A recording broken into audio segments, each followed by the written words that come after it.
Au cœur du vieux Paris, cher au cœur des vieux Parisiens, Saint-Séverin.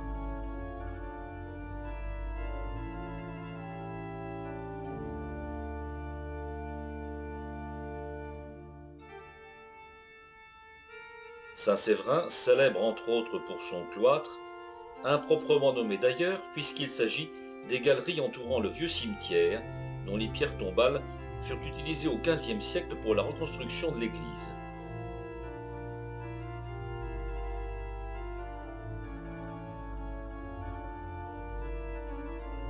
Saint-Jean-Baptiste, au tympan du bas côté sud.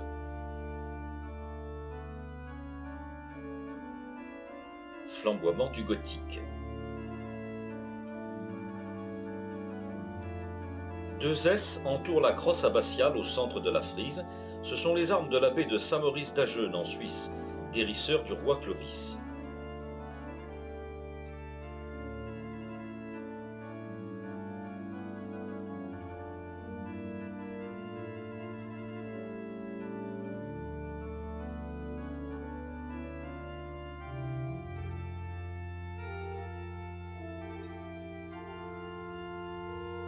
Saint-Séverin abbé en statue d'angle. Le chevet n'a été débarrassé des boutiques et autres taudis qui l'entouraient qu'au début du XXe siècle. Ainsi peut apparaître l'abside et ses gargouilles.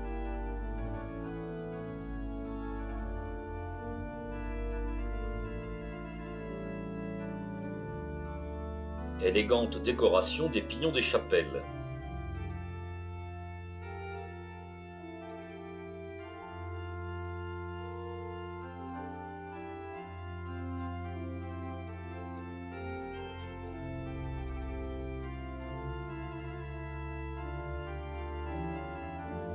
Perdus sur les toits, loin de leur paradis d'origine, Adam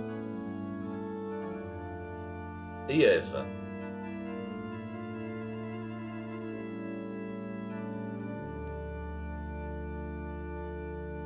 Plus fantastiques que franchement méchantes, les gargouilles, du côté du cloître. Celle-ci cependant dévore sa collègue, à moins qu'elle ne la vomisse. Pinacles et fleurons passent trop souvent inaperçus. Nous sommes pourtant sur la route de Compostelle, Bourdon et Coquille.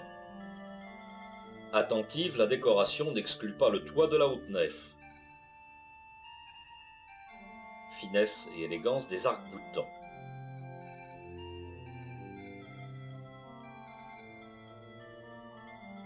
Point de vue original et imprenable, mais il faut braver le vertige et monter au clocher, d'où l'on peut fixer sans doute la plus belle image de Notre-Dame. Perçues de l'extérieur dans la rumeur de la grande ville, les harmonies du grand orgue deviennent saisissantes quand le seuil est franchi.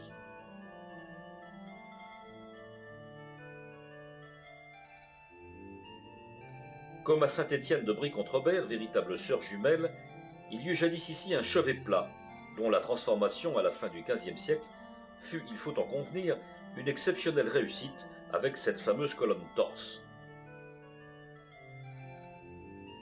Les caprices de la grande mademoiselle furent évidemment moins heureux. Ils laissèrent heureusement intacts les doubleaux et formerets de la grande voûte.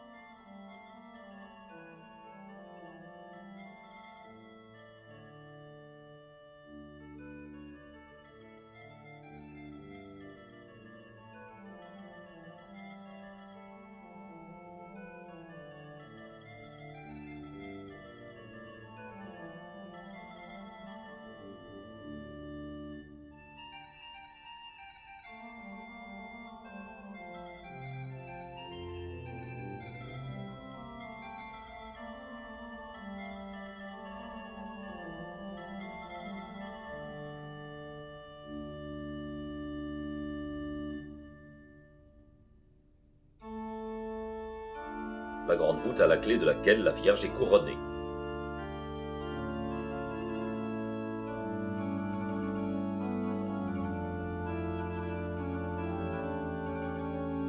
De l'illustre pilier partent les 14 arêtes de la voûte de l'abside. Ils sont plantés une futaie de palmiers, disait Huysmans.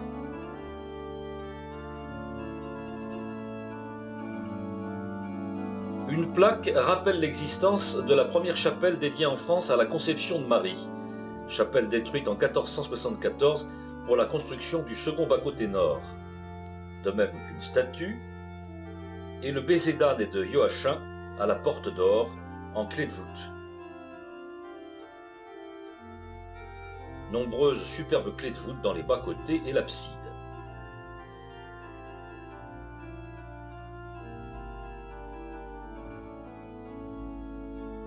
Véronique et la Sainte Face.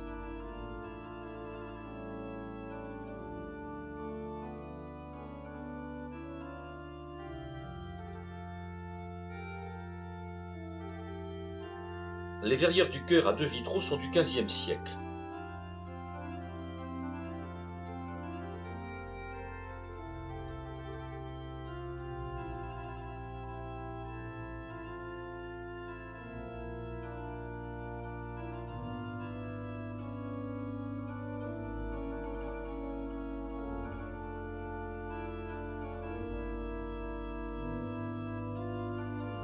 Un peu postérieures, celles de la nef sont à trois vitraux.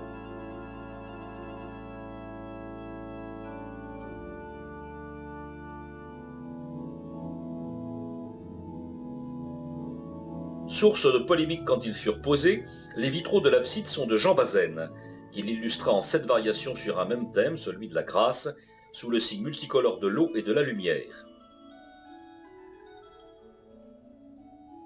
Pour monumental qu'il soit, l'orgue n'en cache pas moins l'arbre de Jessé du XVIe siècle. Jessé endormi, son fils David, et veillant sur les organistes tout en haut la Vierge. Comme ici à Brie-contre-Robert, le triforium autrefois était aveugle.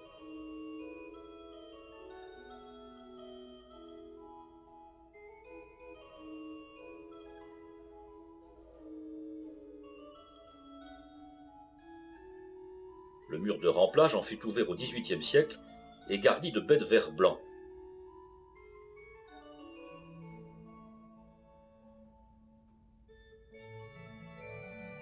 On n'hésita pas à entailler colonnes et chapiteaux pour les remplacer à la fin du XIXe par des vitraux imagés, représentant quelques pieux bourgeois du quartier.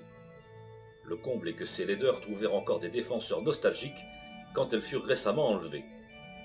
Il est vrai que la solution adoptée au sud avec son trou noir est loin d'être vraiment satisfaisante. Redécouvert et restauré en 1968, un jugement dernier du XVe siècle.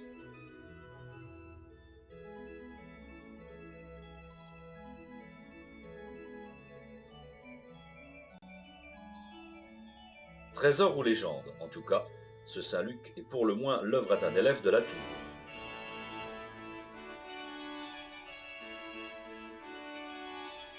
Ce Saint Paul anonyme date, lui, de la fin du XVIIe. De deux aimants à Alfred Kern, l'orgue enfin, restauré en 1964, et à qui cette vidéo en quelque sorte est un peu dédiée par 3 de ses fidèles serviteurs et amis.